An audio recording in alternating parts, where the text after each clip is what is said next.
पनीर हो गया है, देखिए से रंग आ गया है। ये देखिए पनीर,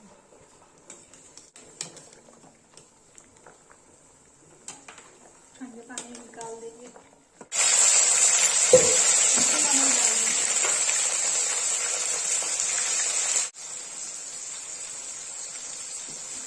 ढक देते हैं, फ्राई नहीं करते, सड़े रहेंगे। जब आलू मैगनी फ्राई हो जाएगा तो इसको निकाल लेंगे। आलू फ्राई हो गई, इसको निकाल लेंगे।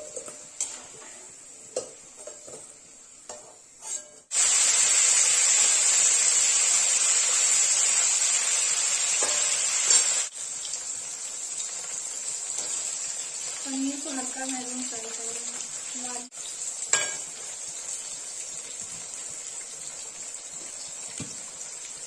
पनीर को निकाल लेंगे।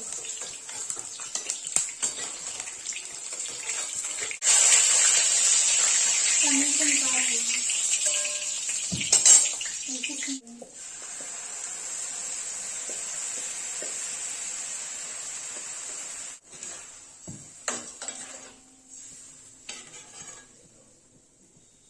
उबाल आने तक तो चढ़े रहने देंगे। फिर कैसे पनीर डालेंगे इसमें।